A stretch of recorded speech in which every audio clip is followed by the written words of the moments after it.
Hello, and welcome to Mind Sherlock, where every story feels like a conversation over a warm cup of coffee. Today, I bring you a brand new Sherlock Holmes mystery, filled with twists, clues, and clever deductions. Make yourself comfortable, and let's unravel the case together. And if you'd like, leave a quick comment and tell me where you're joining from. It's always a pleasure to know where our little detective community is tuning in from. Now, let's get started. It was upon a bitter March evening, with rain lashing against the window panes and a restless wind curling through the chimney, that I found my way once more to 221 B. Baker Street. The fire had been set, and the faint glow of it spread a modest comfort across the sitting room. Yet even that familiar warmth could not dispel the curious chill in the air. Holmes was there, of course, stretched languidly in his chair.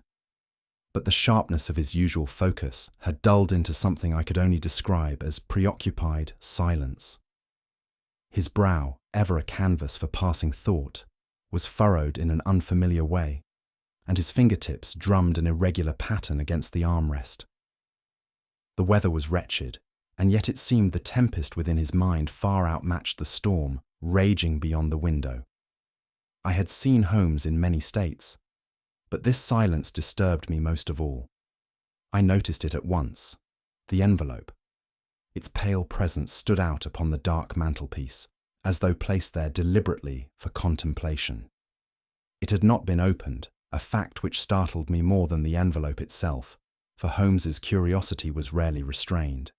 He glanced at it only once during my arrival, and though his gaze lingered, he offered no explanation. There was something personal about that small square of paper, something that troubled him in a way no official dispatch or coded telegram ever could. It was, I felt instinctively, no ordinary letter. "Holmes," said I at length, "I have rarely seen you so thoroughly unsettled by mere stationery." He gave a dry smile, a ghost of his usual wit. "It is the sender, Watson, not the paper itself, that has afforded me an evening's discomfort." This was rare indeed. Holmes could stare down murderers, spies, and royalty with the same cold detachment. And yet here, an unopened envelope had pierced that formidable armour. "And who is this singular correspondent?" I asked. For once, he withheld the answer. "Let us first hear the knock, Watson. It will arrive shortly." As if summoned by Holmes's own prophecy, the sharp knock resounded through the house not a minute later.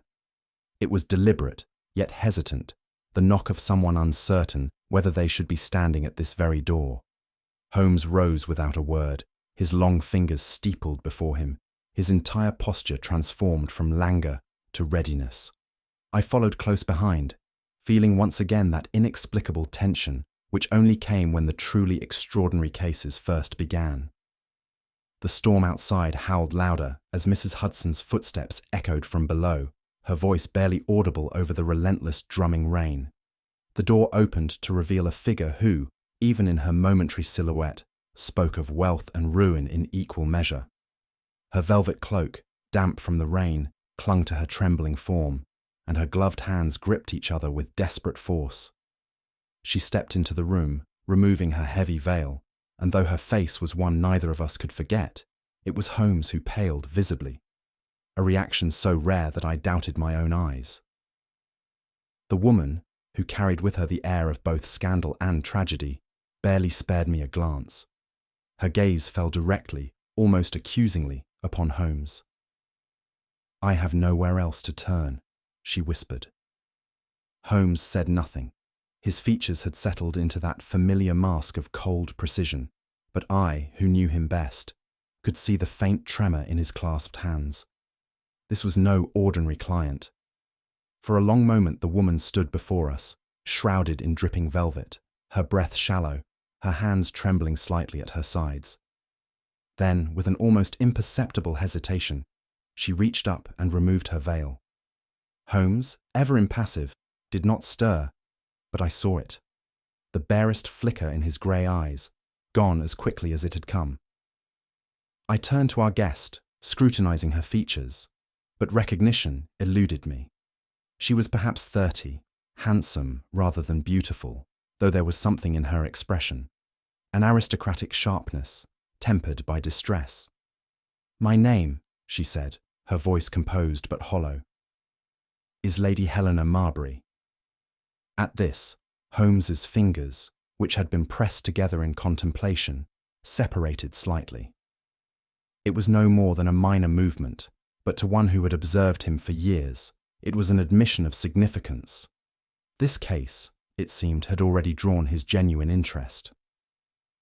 "I am being followed, Doctor. Watson," she continued, shifting her gaze towards me, as though uncertain whether to trust Holmes's cold scrutiny. "A man, no, a shadow, that should not exist." Holmes steepled his fingers once more. "A curious statement, Lady Helena," he murmured. "Tell me, who is this phantom of yours?" Her hands clenched in her lap. "You would know his name, Mr. Holmes," she said slowly.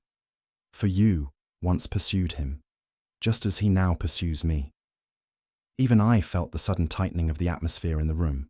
Holmes remained perfectly still, save for the slow exhale of breath through his nose. "My husband, Lord Marbury, died 5 years ago," she went on. "But he left behind a trail of unfinished dealings, some of which were not of his own making." She swallowed. "There was a man involved, a man whom we both believed to be dead." At this, Holmes inclined his head slightly, his lips forming a barely perceptible line. "Colonel Sebastian Moran, I presume." Lady Helena's breath caught. She did not speak, but she did not need to. The look in her eyes was confirmation enough. I watched as Holmes leaned back, his gaze drifting toward the fire, his face now unreadable. It was an expression I had seen before, a kind of measured distance, as if placing the puzzle before him into its proper order before he deigned to touch it.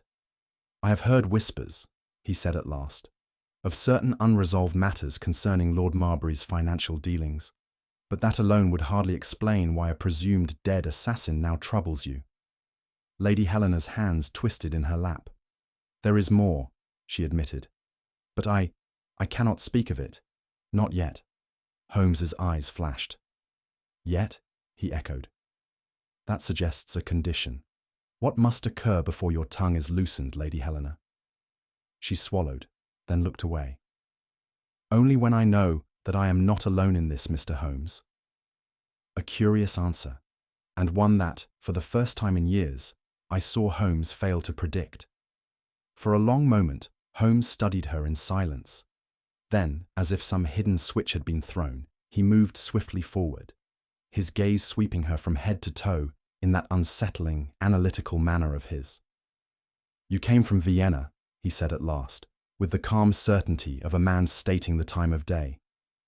Lady Helena stiffened. How?" "Your cloak," Holmes said.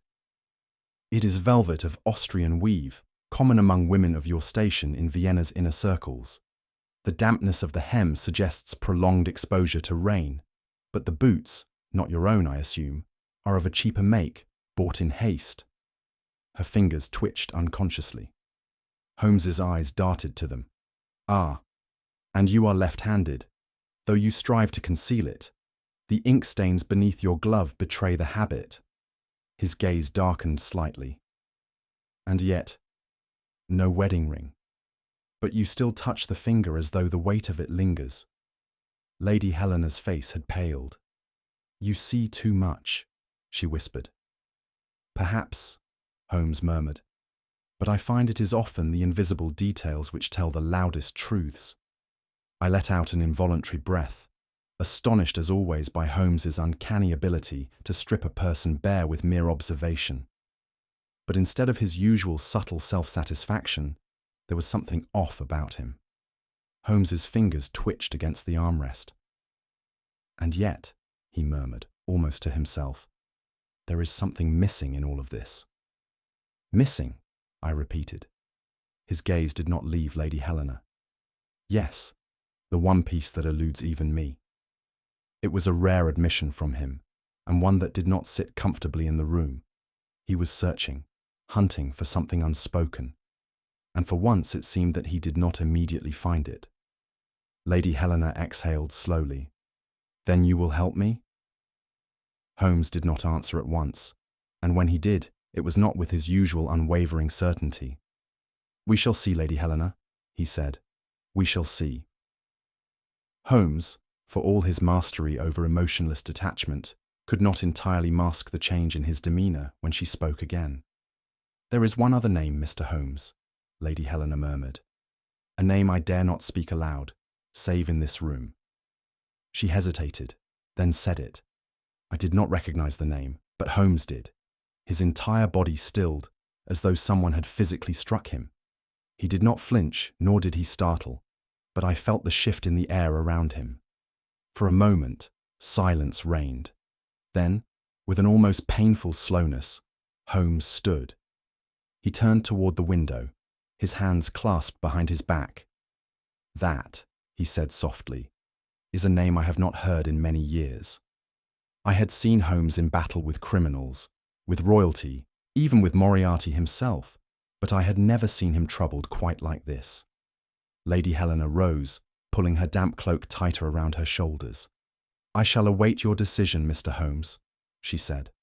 Holmes inclined his head, but his face was unreadable. He did not rise to see her out. Instead, he stood motionless as the door closed behind her. I watched him carefully. He made no move to speak, no sharp deduction, no wry remark.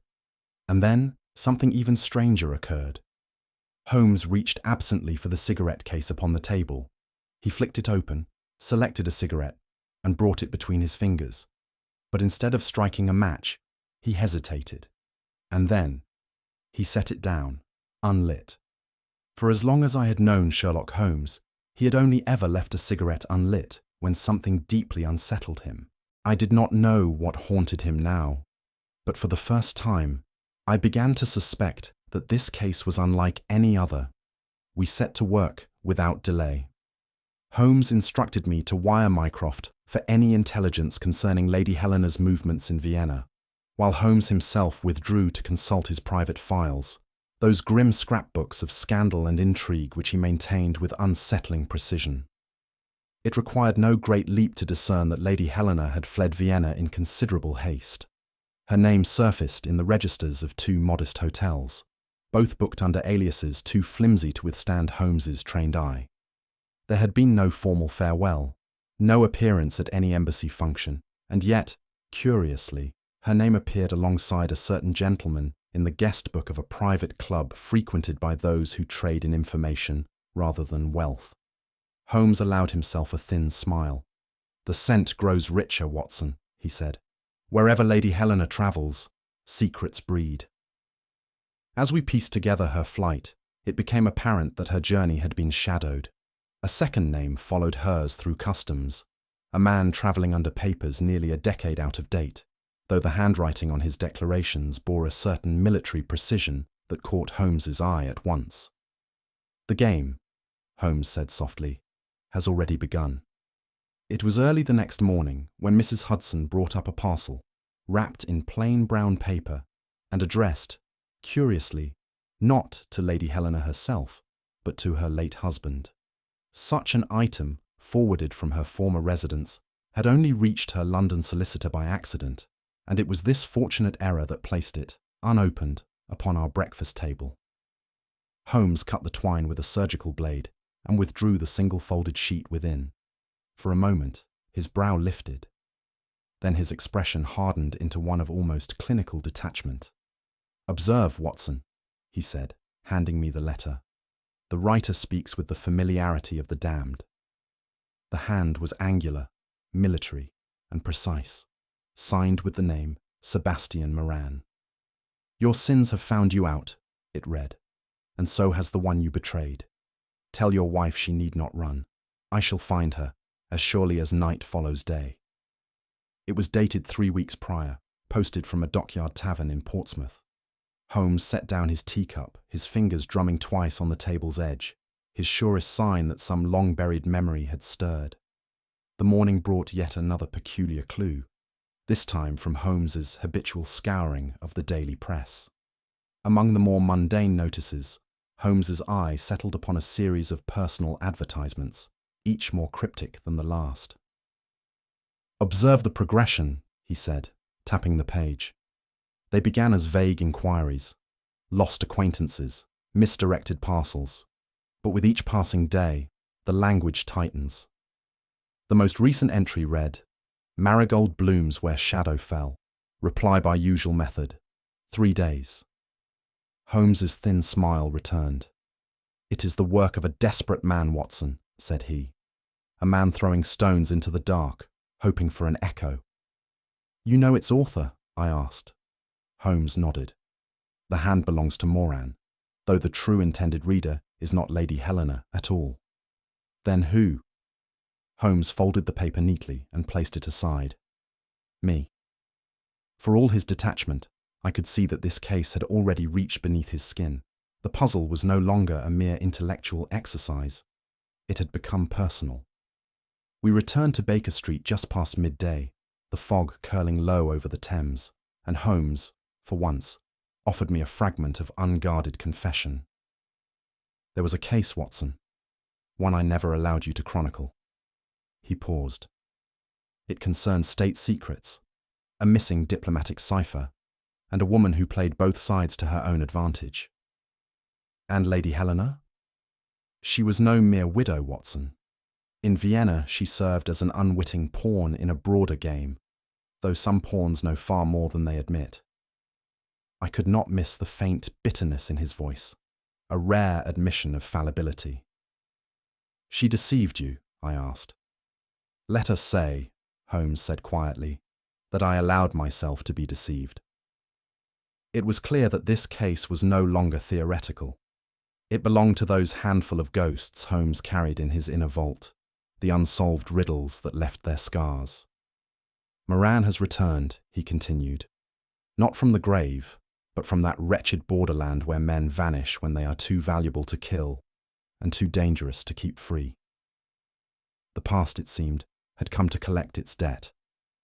Holmes leaned back in his chair, his long fingers pressed together, eyes half closed, as if the simple act of speaking the name had transported him to some shadowed corner of the past. "Sebastian Moran," he said softly. "The last time we met, I arranged for him to disappear. Permanently, I had thought." "Moran?" I exclaimed. "But you told me he fell from grace after Moriarty's death. You said the noose of scandal had tightened around his neck." "Indeed," Holmes said, "but Moran was not a man to submit quietly to fate. It appears that in the years since, he has risen once more, and in a form I had not anticipated." "What form is that?" "A ghost, Watson. A man believed dead enjoys a particular advantage in our trade. He may act without consequence, and those who stand against him fight not only fear, but disbelief." He stood suddenly, a flicker of excitement gleaming behind his cool exterior. "He has returned not for wealth, nor for revenge alone. No, Watson. He has returned for something far more dangerous. And that is? To settle a debt I did not know I had incurred." Without further word, Holmes took up his coat and hat, and within minutes we were threading our way through the narrow, smoke-filled alleys that form the criminal veins of London. It was here, amid the ragged children and the whispering drunks, that Holmes commanded an influence both uncanny and absolute. At every corner, a nod or a gesture sufficed. A beggar muttered a name. A flower girl dropped a scrap of folded paper into Holmes's palm. A man polishing boots paused only to whisper, "Langham Place, after dark, alone." "It is a curious thing, Watson," Holmes remarked as we walked. "These streets have their own currency, and information, once purchased, never truly disappears. Moran's trail, though faint, is here if one knows how to read it." A boy no older than 10 fell into step beside us, his face dirty but his eyes sharp. Holmes exchanged not a word, but the boy led us down a twisted path until we stood before a tavern door, painted black save for a single white cross carved into its frame. Moran's mark, Holmes said, and there was no humour in his voice now. He's broadcasting his return. It is not only Lady Helena he seeks to haunt, it is me. It was near Piccadilly Circus, on our way back from this underworld excursion, that Holmes delivered one of those casual performances of deduction that left me, even after years by his side, utterly astounded. We were walking briskly when Holmes's gaze fell upon a middle-aged gentleman emerging from a tobacconist's shop. Holmes's steps slowed, and I knew the look in his eye, the unmistakable glint of sport. "Observe, Watson," he said softly, "the story that clings to his boots." The man's trousers were dusted with chalk at the cuffs, his umbrella splattered with faded ink, and his gloves, curiously, were mismatched in size. A schoolmaster, recently dismissed, who attempted a brief career in copywriting before resigning himself to retirement, left-handed, but forced to adopt his right due to a childhood injury, and, based on the frayed velvet lining of his coat pocket, a widower who still carries his late wife's glove. The poor man passed us by, oblivious to the miniature biography Holmes had composed in seconds. "Remarkable," I said. "A trifle, Watson," said Holmes. My mind required some diversion, and I could hardly resist.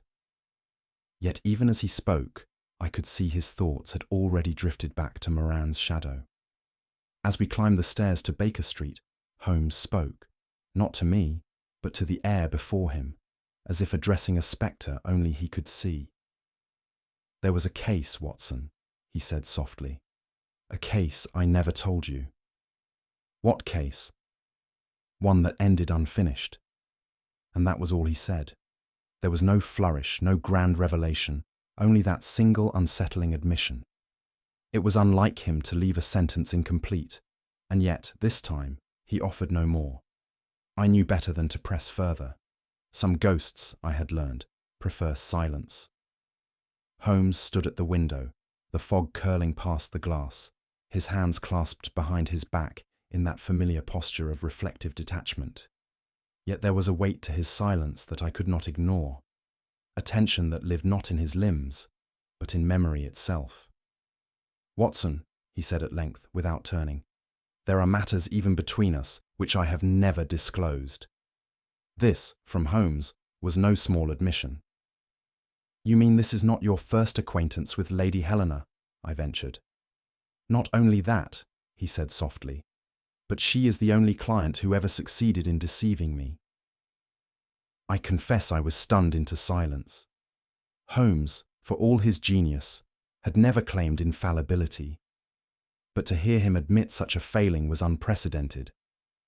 "It was a matter of state secrecy many years ago," he continued. "A delicate affair involving the Austrian embassy, a missing cipher, and a document so sensitive that its absence could have altered the course of European diplomacy. Lady Helena was no innocent bystander," said Holmes. "She played the part of a helpless wife while passing secrets under the noses of both her husband and the Crown." "And you discovered this?" "Only after it was too late. For the first time in our long acquaintance, I saw Holmes look upon his own past with regret." Holmes turned from the window, the firelight throwing his face into sharp relief. "But Moran is not our ghost," he said. I started. "You said the messages bore his signature." "A forgery," said Holmes with a thin smile. "Crude enough to fool the casual observer, but lacking the subtle venom I came to expect from Moran. No, this man wears Moran's name like a mask, hoping to lure me out." "But why?" Holmes reached for the envelope Lady Helena had left upon our table. "Because the true enemy desires something far more personal than her fear. He desires my attention." He broke the seal and drew out a single sheet. "My dear Holmes," it began, "how fitting that we should meet again at the threshold of your own conscience. I wear the name of Moran, but the grudge is my own." Holmes's smile was grim. "The trap was never meant for her, Watson. It was meant for me. And this man, who is he?" Holmes folded the letter with great care. "He is a man I wronged, or at least a man who believes I wronged him." There was something in Holmes's voice, Not fear, but the recognition of an adversary cut from rare cloth. You see, Holmes continued, this man was once the lover of Irene Adler. I could not conceal my shock. The Irene Adler? The very same, said Holmes, his tone curiously neutral. You may recall my involvement in her affairs during the scandal in Bohemia. Indeed, I said, she outwitted you. And in doing so, Holmes said, she left a trail of injured hearts and wounded egos in her wake. One such heart belonged to a man named James Bracker, an actor by profession, but a schemer by nature. An actor? I exclaimed. Precisely, said Holmes, a man accustomed to disguise, invention, and manipulation. When Irene chose another path, a path that excluded him, he laid the blame not at her feet, but at mine. But what could he hope to gain by assuming Moran's identity? Holmes's smile was faint. The satisfaction of watching me fall. It is a uniquely human vice, Watson. The desire to ruin what one admires. I considered the strange romance of it all. Irene Adler, the woman Holmes admired beyond all others, had unwittingly birthed this revenge plot. And now, said Holmes quietly, the curtain rises on the second act. Holmes took from his pocket a smaller, more battered envelope. He held it as though it were a relic from some ancient battle. This, he said, is the weapon. What is it? A letter, Holmes replied. One I wrote many years ago, in a moment of uncharacteristic weakness. To Irene Adler, I guessed.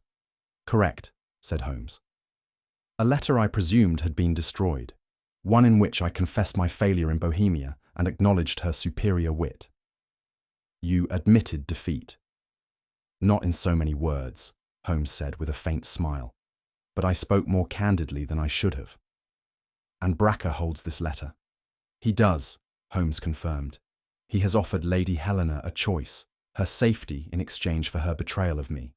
He assumes correctly that such a confession, should it become public, would shatter my professional standing. The thought of Holmes being publicly humiliated, reduced to nothing by a private sentiment, was almost unthinkable. Surely, I said, no man would take such a step for mere revenge. Holmes's smile sharpened.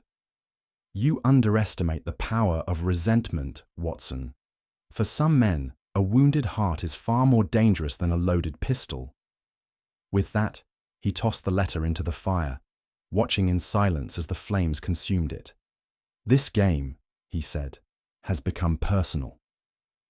Holmes seated himself in his customary armchair, his lean figure half draped in shadow, the firelight glinting along his sharp features. Though the revelations of the past hour had cast the case in an entirely personal light, Holmes showed not the faintest tremor of emotion. It was, I realized, a performance every bit as deliberate as those staged by the very man he sought. There is something profoundly amusing, Watson, said he, in finding oneself both player and audience in the same drama. His fingers traced invisible patterns upon the armrest. I have often remarked that the mind should be a dispassionate instrument, a scalpel, not a beating heart. He gave a thin smile. Yet here we are, with my own indiscretions at the center of the stage. He spoke as though discussing some stranger's downfall, his voice light, almost playful. It was a performance polished by years of necessity, the detachment of a man whose intellect had long learned to conceal the rare injury to his pride. Yet as his gaze flicked briefly toward the charred corner of the letter still smouldering in the grate, I understood the truth. Holmes, for all his brilliance, was not immune to ghosts. Holmes rose, stretching like a man casting off some temporary role, and crossed to the mantelpiece where his tobacco lay. He filled his pipe with measured care, the ritual sharpening his focus.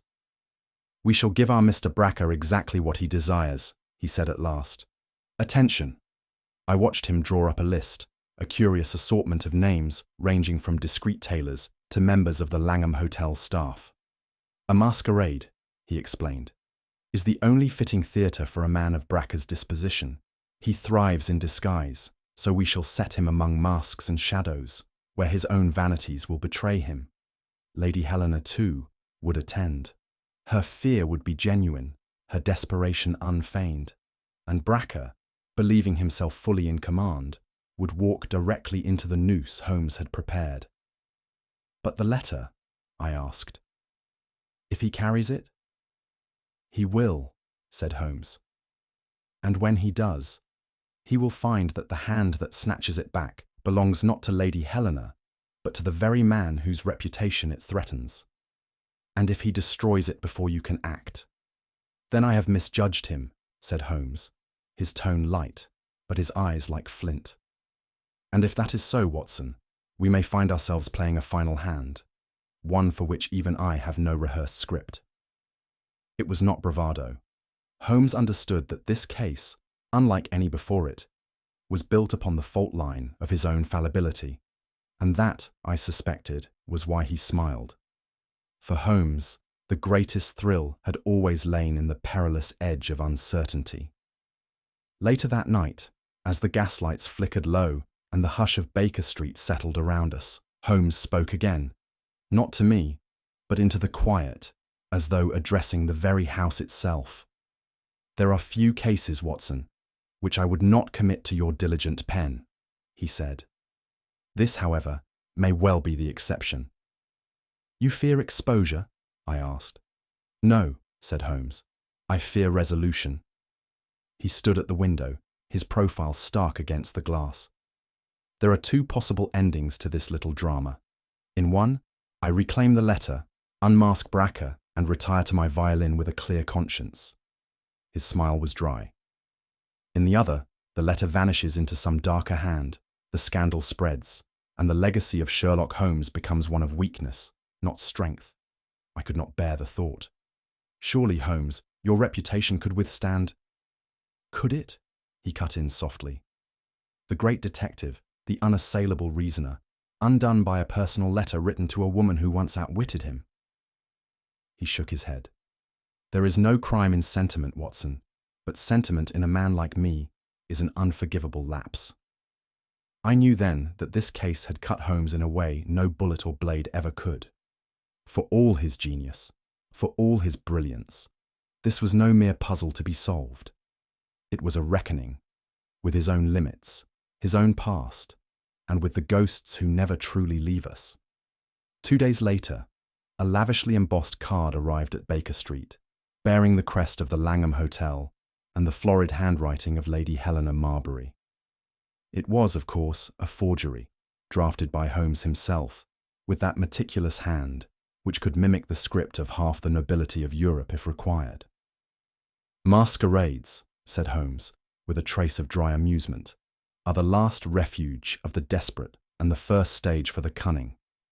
He had instructed Lady Helena to attend the Langhams' grand masquerade ball, an annual affair attended by London's most gilded parasites, those who cultivated scandal as an art form. Word of her presence, Holmes assured me, would travel faster than the evening press, and if our man Bracker was anywhere within the city, he would come. "It is not only the lady's presence that will tempt him," Holmes explained. "It is the knowledge that she is unguarded, a widow ripe for extortion." "And you believe Bracker will be so bold?" "Boldness is the hallmark of small men with large grievances," said Holmes. "He will come, Watson, and when he does, he will find that the stage has been set for his own unmasking." As Holmes spoke, his expression was coolly detached, but I could sense the undercurrent, a rare personal stake concealed beneath his usual mask of clinical precision. On the appointed evening, I scarcely recognized my companion. Holmes stood before me, transformed into a corpulent French diplomat, his hair powdered grey, a thin imperial moustache gracing his upper lip, and a pair of gold-rimmed spectacles perched precariously on his nose. His accent, when he spoke, was a masterpiece of nasal condescension, perfectly calibrated to repel conversation or invite ridicule. Precisely the blend that makes a man both visible and invisible at once. "You see, Watson," said Holmes, adjusting his cravat, "the finest disguise is not the one that hides you, but the one that forces others to look away." I marvelled at the transformation. The habitual sharpness of Holmes's gait had been replaced by a diplomat's waddling shuffle, his usual clipped speech softened into the lazy drawl of continental indifference. "And should anyone inquire too closely?" I asked. Holmes smiled. "Then Monsieur Armand Lefebvre shall regale them with tedious tales of Franco-Prussian diplomacy until they flee in terror." I could not help but laugh. There were few things Holmes enjoyed more than playing the fool to catch a knave. Thus prepared, we stepped into the night, Holmes a caricature of pomposity, and I his ever-loyal shadow, scarcely less nervous than Lady Helena herself. The ballroom at the Langham glittered with the excesses of London's fashionable set, but my attention was fixed solely upon Holmes. It was always a marvel to witness him at work in such surroundings, his mind spinning invisible webs even as his body performed some comedic role for the unsuspecting crowd. He drifted from group to group, dispensing banalities with affected disinterest, while his eyes missed nothing. Every comment, every toast, every careless gesture was a thread in the trap he wove. Lady Helena, meanwhile, stood near the orchestra, her own nerves barely concealed beneath her mask. Holmes's performance reached its apex when he intercepted a particularly loquacious baronet, who had, it seemed, made it his personal duty to identify every guest. With artful clumsiness, Holmes managed to spill half a glass of champagne down the man's sleeve, followed by profuse apologies in execrable French.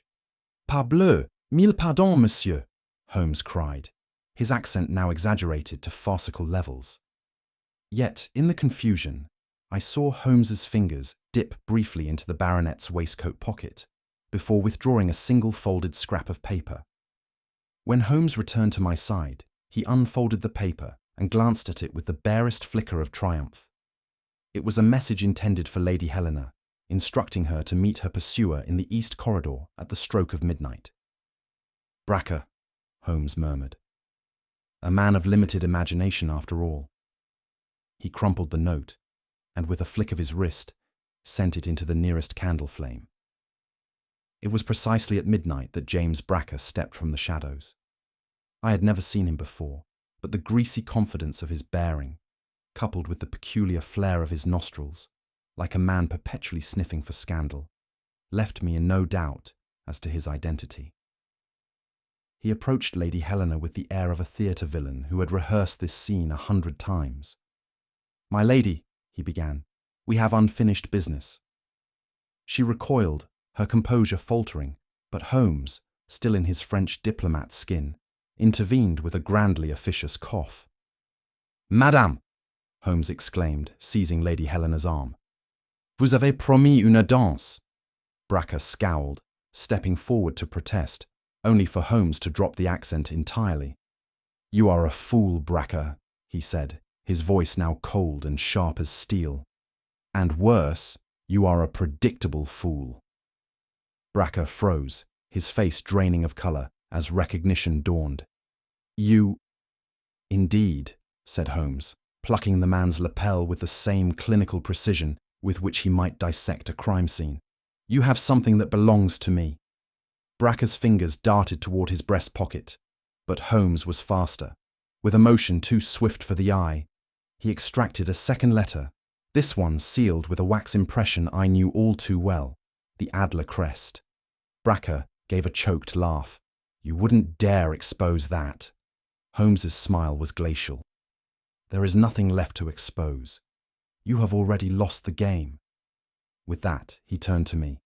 "Watson, if you would be so good as to summon a constable." Bracker's hand trembled slightly as he withdrew the letter from his coat. It was folded with the careful reverence of a relic, the edges softened by time, and I saw at once that the seal was one I knew too well. The slender A stamped in dark green wax, the unmistakable mark of Irene Adler. "My God, Holmes," I whispered. "What is that?" Holmes's eyes narrowed, but he made no move to take it.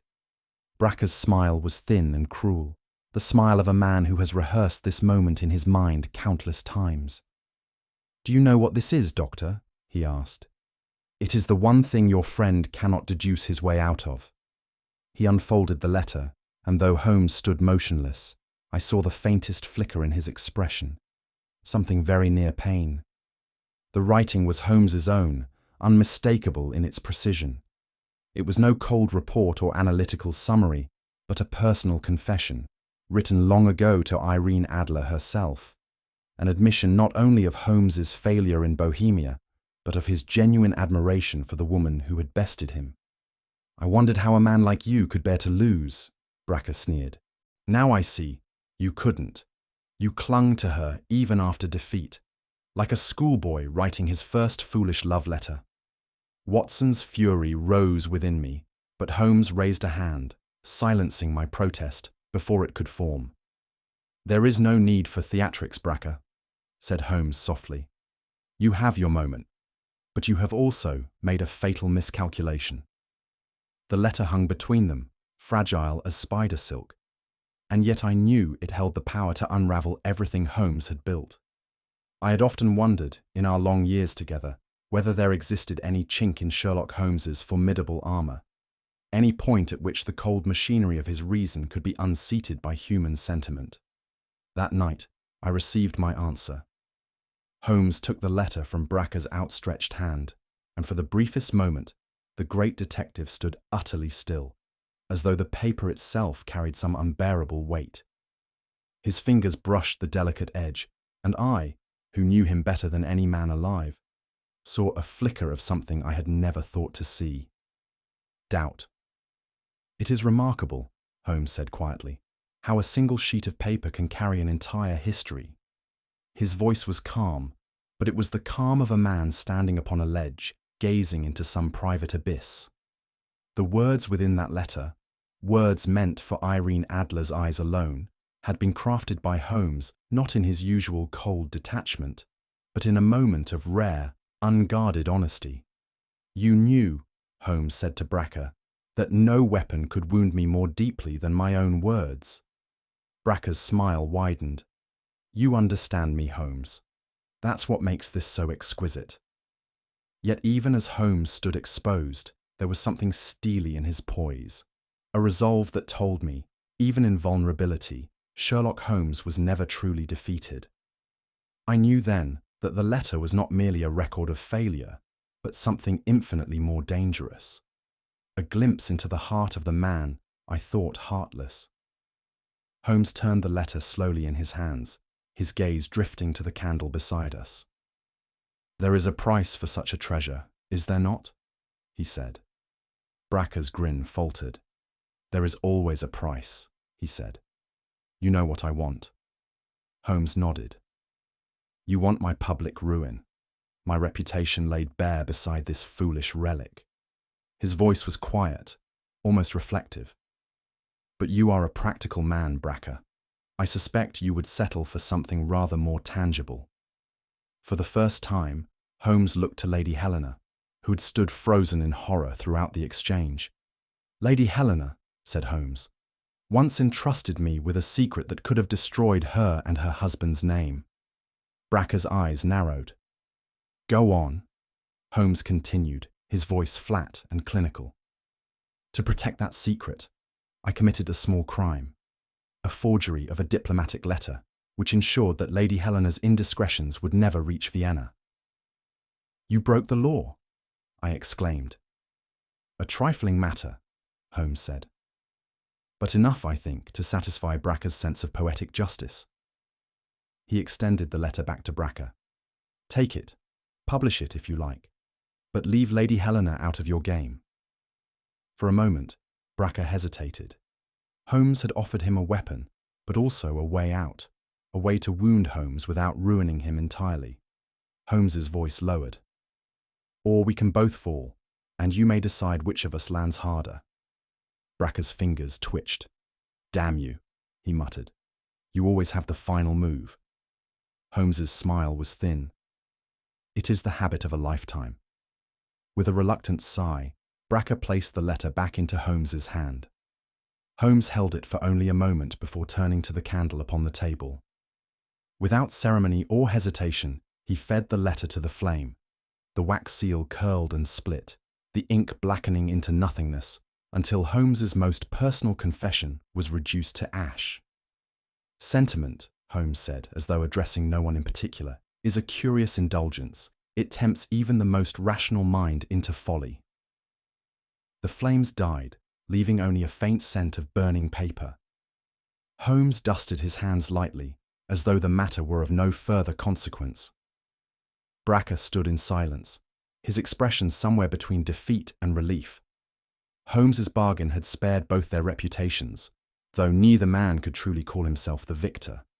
And yet, as Holmes turned away from the fireplace, I saw a lightness in his step, the lightness of a man who had faced his deepest vulnerability and survived. As the masquerade dissolved into polite applause and trivial chatter, Holmes withdrew silently to a corner, his fingers once again busying themselves with his ever-present cigarette case. For all his brilliance, for all his unassailable logic, I saw the truth that night. Victory, for Sherlock Holmes, came not without cost. The price was paid in silence. In that private ledger, he kept hidden even from me. As we stepped into the cool night air, I could not help but ask, "Did it hurt you, Holmes, burning that letter?" He smiled faintly. "Every man has his ghost, Watson. Some are burned away, and some remain." I knew better than to press him further.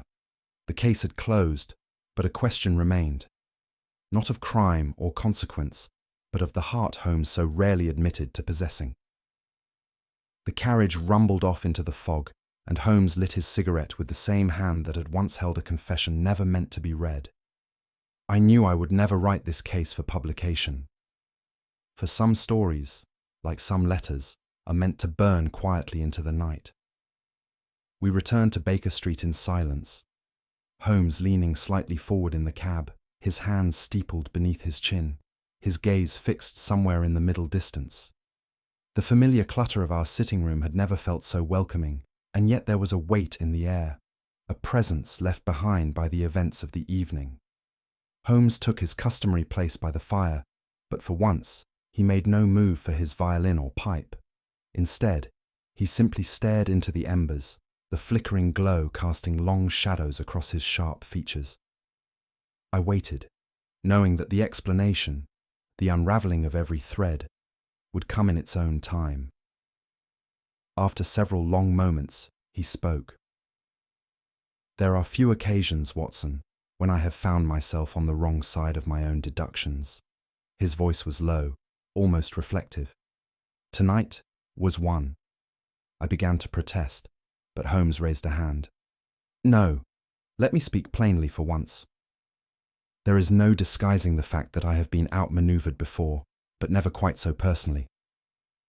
The flames crackled in response, and I realized that this case, more than any other, had touched the untouchable heart of Sherlock Holmes.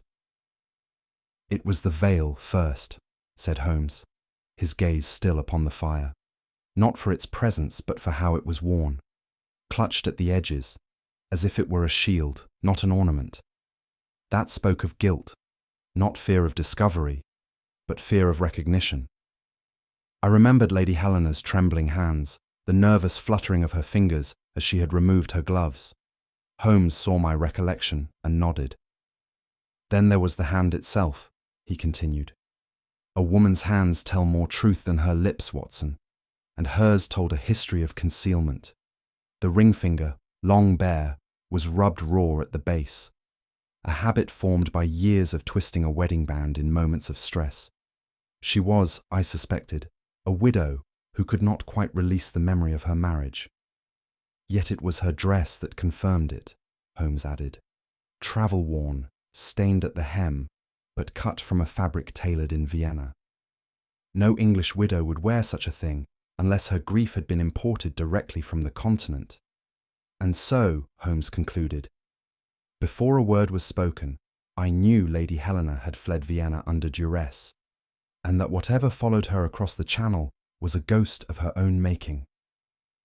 The brilliance of Holmes's deduction left me, as always, both astounded and humbled, and yet I sensed there was more to come, a revelation that would cast the entire case in a darker light.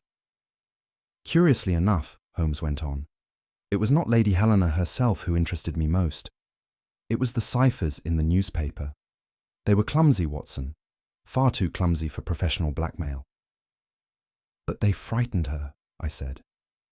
Because she assumed they were meant for her, Holmes replied. She was wrong. He reached for the folded clippings still resting on the mantel. Consider the language, he said. Each message addressed not her fears but mine. The veiled references to old cases, to Bohemia, to a certain lady with a talent for outwitting detectives. These were not warnings for Lady Helena. They were invitations for me. I sat back in astonishment. The whole thing was a trap. Not for her, but for you? Precisely, said Holmes. Bracker's genius, if I may call it that, lay in understanding that my curiosity would do his work for him. He knew that the very mention of Irene Adler would summon me like a hound to a scent. But why involve Lady Helena at all? I asked. Holmes's smile was bitter. Because Lady Helena was not merely a widow fleeing a phantom. She was a key player in my greatest professional failure, and that made her the perfect bait. There was no triumph in Holmes's voice, only the calm resignation of a man dissecting his own blind spot. She was no innocent, said Holmes quietly, and neither was I. He rose and paced the length of the room. Years ago, during a delicate diplomatic crisis between England and Austria, I was summoned to recover a missing document, a paper upon which hung the balance of an entire treaty. And Lady Helena? I prompted. She was at the centre of it all, said Holmes. At first, I believed her merely a victim, a loyal wife shielding her husband from scandal, but gradually, I began to suspect that she was playing both sides. He stopped at the window, his fingers tapping the sill. She had her own motives, financial gain, perhaps, or the thrill of manipulation. She passed information to both governments, carefully positioning herself to profit no matter the outcome. And you? I asked. Holmes's smile was thin. I was a fool, convinced that my deductions were flawless, that my analysis of her motives was complete. But in the final hour, Lady Helena betrayed me completely, delivering the document not to the Crown, but to a third party whose existence I had entirely overlooked. And you kept this from me? I said. Holmes turned, his expression unreadable. Some failures are too personal to record, even for the faithful pen of Dr. John Watson. He sank back into his chair, fingers steepled once more. It was my blind spot, Watson. The belief that intellect alone can pierce the human heart. Lady Helena proved me wrong. The fire crackled softly, and in its glow, I saw the weight of memory settle upon Holmes's shoulders, a burden borne not with bitterness, but with the cold clarity of a man who had outlived his own illusions.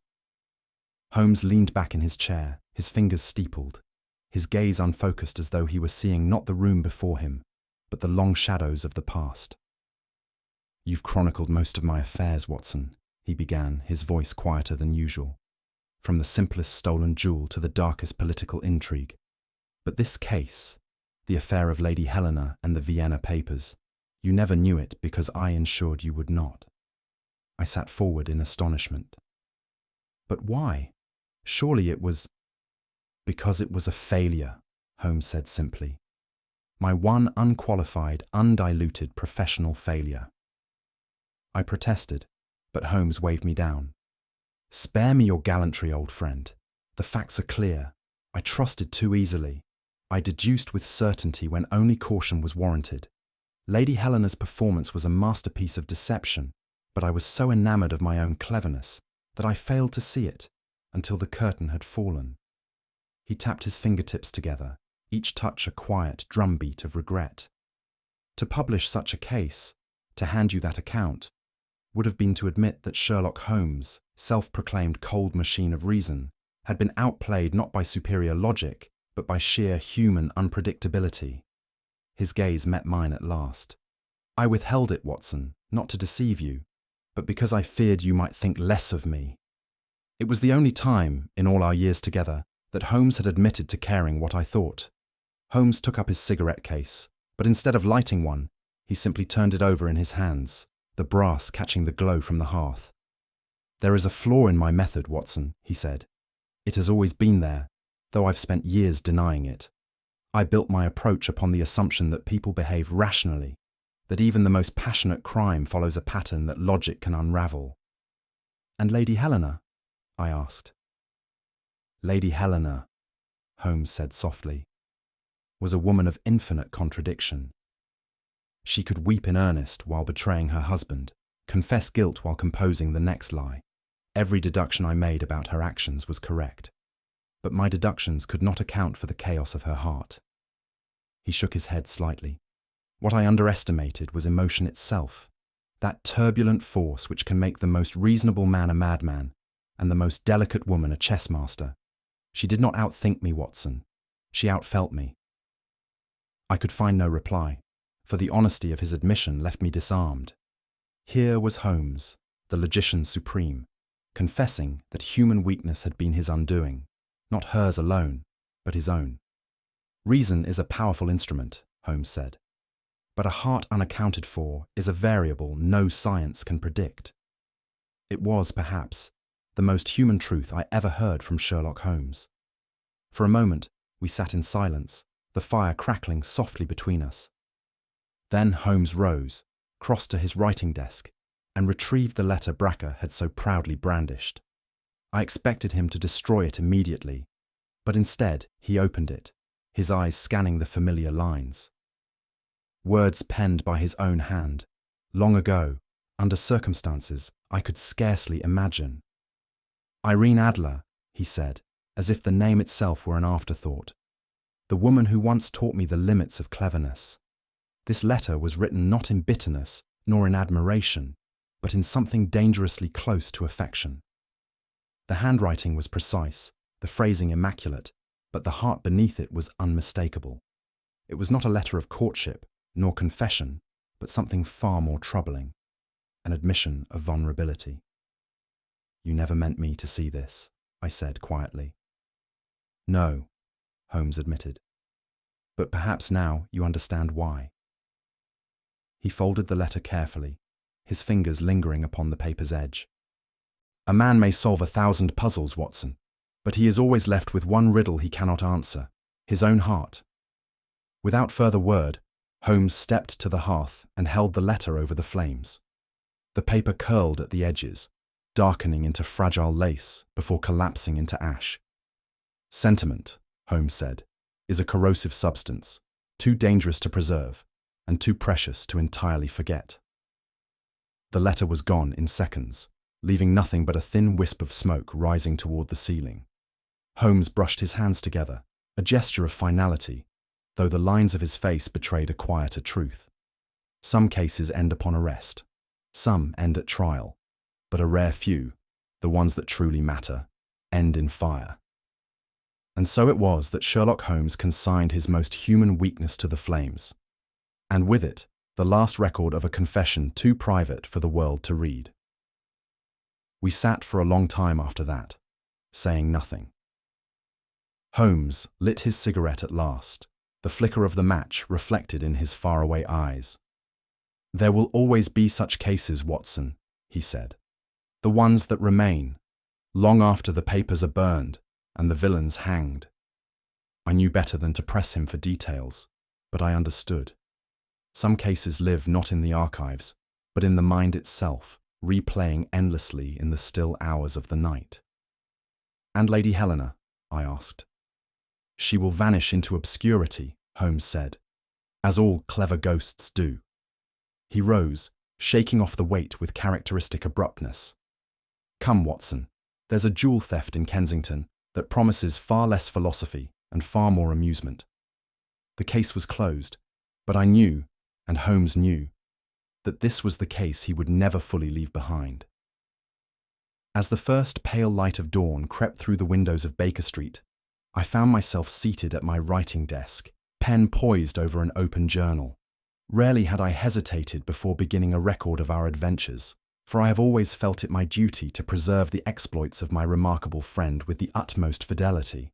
Yet, on this particular morning, my hand lingered over the page, caught between two conflicting loyalties. There was the obligation I bore as Holmes's chronicler, to capture every deduction, every twist, every remarkable display of his intellect. But there was also the quieter, more sacred duty of a friend, entrusted with a confidence, one that touched upon wounds far older and deeper than the case itself.